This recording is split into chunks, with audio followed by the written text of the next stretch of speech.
napapansin po kayo. Kasi nakakatanda na talaga yung manang super ate ng Pilipinas, Senadora pa. Talaga naman.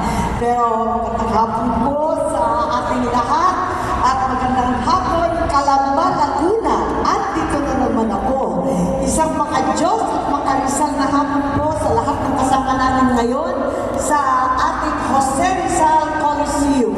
At maraming salamat sa inyong mahilig na pagtanggap sa akin muli at pag-imbita sa akin bilang panauhing tagapagsalita sa pagtatapos ng mga mag-aaral ng Dalbataang Lungsod ng Calamba. Maraming salamat at masaya akong makabalik dito sa inyong makasaysayang syudad. Thank you, Calamba, once again.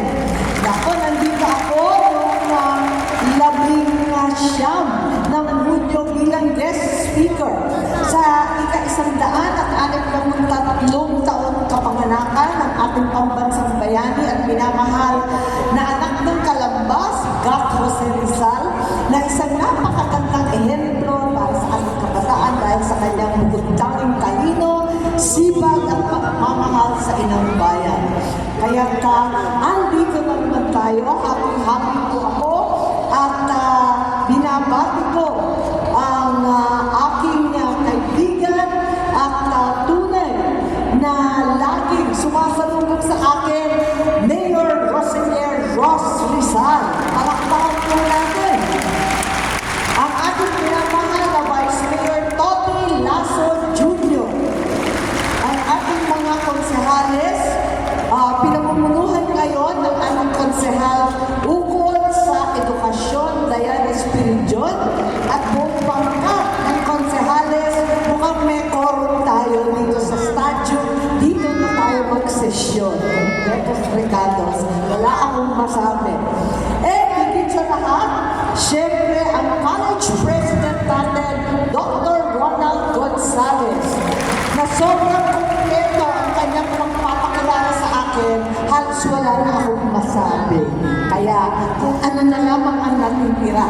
At maligaya at tunay na matagumpay na magtatapos sa inyong lahat ang ating kapulisan. Narito rin si Colonel Titoy J.C.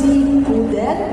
And sa inyong lahat, maraming salamat. Batiin natin yung ating mga deans, vice presidents, ang ating faculty, na sabi nga, ang unang dapat pasalamatan ay ang ating mga guro, ang ating professors.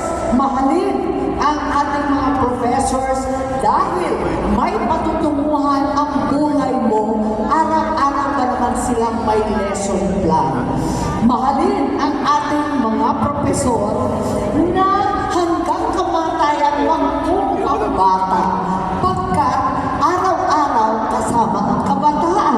Totoo ba yun? Nako ha, talaga naman ang tamis ng inyong sikap at tiyaga at halatang halata sa inyong mga ngiti.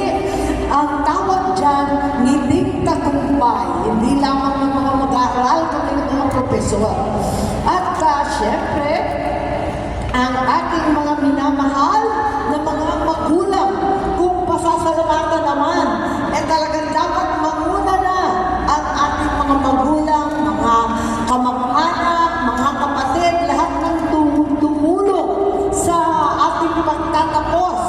Sa wakas, talaga naman, ay pasalamatan ang sakripisyo, ang hirap, ang pagsusumikap ng mga magulang. Sabi nga, bawal mapagod sa pag-aaral dahil higit na nakakapagod ang nagpapaaral. Mabuhay ang ating mga magulang at pamilya.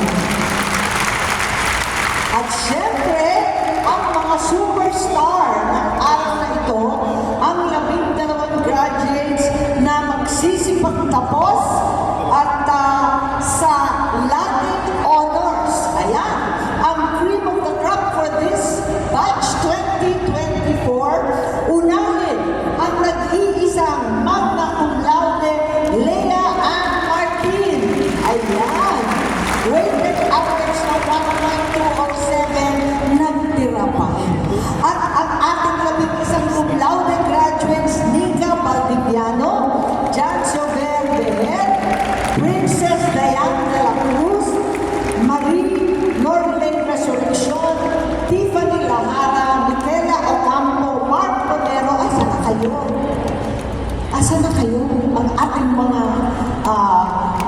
natin. Ayan, palakpakan. Matatalino na, magaganda pa.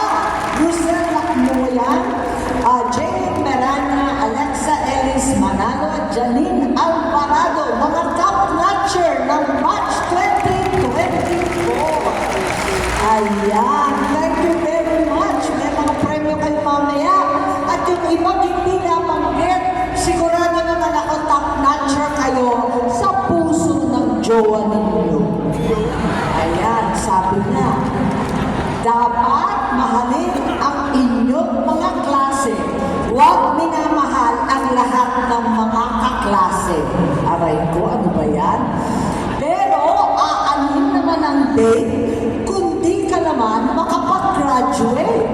Sa wakas, graduate na. Nako, talaga naman. Kaya, kailanman huwag kalimutan, pasalamatan. Ngayon na commencement natin, higit sa lahat, ang nag-invento ng Google, ng Wikipedia, at syempre, cut and paste ang paborito ko. Kayo talaga. At ang tagumpay ay ng ating mga nagsisipagtapos ay inyo rin tagumpay ng mga magulang, mga faculty, sa suporta, pagmamahal, na napakatindi talaga naman. Kaya andito tayong lahat at nagpapasalamat sa City College of Calamba. From the administrative officers, the entire staff, the distinguished faculty, it indeed takes a village. It indeed takes a city to raise a student.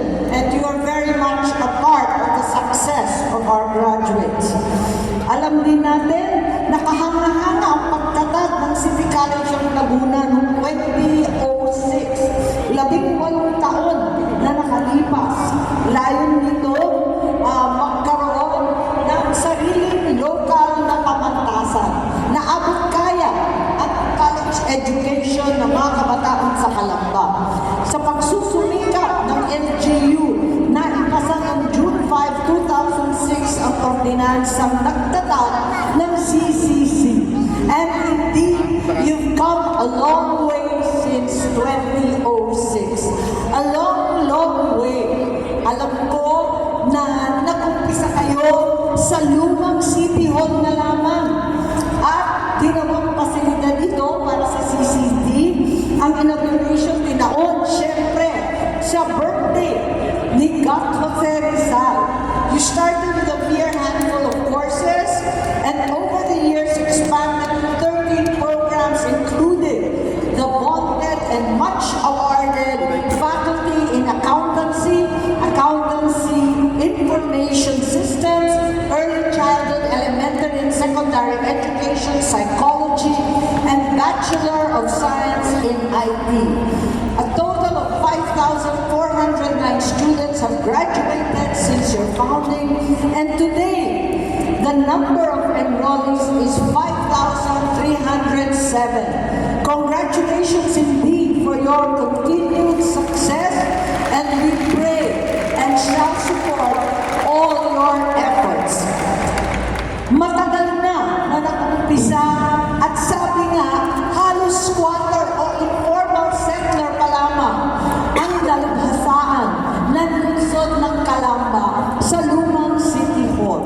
Panahon na magtatag tayo sa 2025 ng bagong gusali para sa ating City College. Madalas sinasabi sa akin, bakit ka nagtsatsaga pupunta sa maliliit na pamantasan, na maliliit na kolehiyo. Nakakarampot lamang ang mga estudyante, hindi yung mga libo-libo ng SUC. Ang sagot ko naman, ang SUC, ang mga State University at College, may sariling budget. Talagang inaalukan yan ng pamahalaan ng budget. Samantala, ang mga eskwelahan, ang mga dalubhasaang katulad ng lungsod ng Calamba ay sariling sikap lamang. Hirap, tiyaga, sakripisyo at sipag ng LGU kaakbay ng komunidad. Kaya karapat-dapat na kayo ang unang tulungan towards a new school building Level up na po tayo. Huwag na tayong papayag sa mga bulok at luma. Gawin na lamang museo at iba't iba event hall. Karapat-dapat sa inyong record na magkaroon ng bagong gusali. It is time. At hahanapan ko ng paraan niya, pangako ko yan. Tunay nga na kayo ang avengers ng ating buhay at hinaharap. Pagkat nakatapos na ng napakarami nitong napakahirap na kurso, BS Accountancy Infosystems, BS Information Technology, may BS Accounting. Ang balita ko, kayo ang pinakamaraming CPA na nag-graduate sa buong Laguna. Isang maliit na kolehyo, pero talaga naman kakaiba ang galing at talino. Ganon din ang balita na sa board exam sa LEP, nationwide ang Pilipinas na ito, number 5 ang ating CCC. Bongga. Kayo na nga talaga at dapat lamang suportahan. Alam ko na sa IT, mahuhusay din ang kabataan dito at sa September, isasagawa ng UN ang Summit of the Future. Pagkatunay nga na nasa inyong kamay ang paghubog ng ating kinabukasan. Dahil dito, importante na magkaroon tayo ng cyber security, e-business at iba't iba pang mga karapat-dapat sa IT. Kayo na ang aasahan namin para dyan. Consumer education, digital payments, e-commerce, lahat yan, teritoryo na ninyo. Equipped with all the learnings from CCC. Batay sa tema ng inyong pagtatapos, matatag at dekalidad na edukasyon, pang-tersera, ambag ng kalambagang pamahalaan para sa bagong Pilipinas, ang edukasyon inyong baon ay mas malawak na mundo bilang mga profesional, ambag din ng kalamba sa pagtatatag ng mas maunlad na bansa. Huwag natin kailanman kalimutan ang natutunan sa dakilang kalambenyo. Ang hindi marunong lumingon sa pinanggalingan ay hindi makararating sa parunoonan. Magsilbisa ng inspirasyon at aral ang kanyang buhay sa bawat isa, lalo't batay sa misyon ng CCC, gabay ng inyong paaralan at ng kanyang mga mithiin, filosofiya at prinsipyo. But indeed, if school was tough, the real life will be even tougher. But just fight on and continue to dream. Dream high, dream big, dream the best that you can be. There is no such thing as overarching, overreaching, inordinate ambition. Only the frail limits we impose upon ourselves. Do not limit your capacities. Sige lang, porsigido. Huwag matakot na subukan ng mga bago at kakaiba. Innovate, explore. Do not worry about making mistakes. Hayaan na natin, magkakamali tayo ng napakaraming beses, pero bangon lamang. Huwag matakot, pumalpak, o maging katawa-tawa. Lahat tayo pagdadaanan niya makailang beses sa ating buhay. Dust yourself off each time you fall, each time you fail. Fall hard and get back up. Some of the most successful individuals who've left an indelible mark have gone bankrupt, have gone to failure, have seen tragedy in their lives, only to come back stronger, tougher, and much more innovative. Indeed, the resilient Filipino will triumph over all. Sakalab, Class 2024. Remember, no learning is ever wasted. Every failure carries valuable life lessons. Certainly, you shall not be defined by what you achieve, but how you survive what is all. Also, do not forget your Magsimula kayo sa Calambasa City College and remember to give back. Be part of this rich and historical community. And remember, whatever it is that you brought here, you bring to the entire world and must bring back home to this extraordinary city and province. Alalahanin na kahit anuman ang pagdadaan ng problema, tiyak na may solusyon. Ay may solusyon. As long as you don't quit, ang totoo, kayo ang solusyon. Ang ating kabataan, ang batch 2024, binabati ko sa inyong pagtatapos. We are all cheering you on. Maraming salamat sa pagkakataon makapagbigay ng munting mensahe sa inyo. Magandang hapon po sa ating lahat at mabuhay kayo. CCC. Maraming salamat. Muli, maraming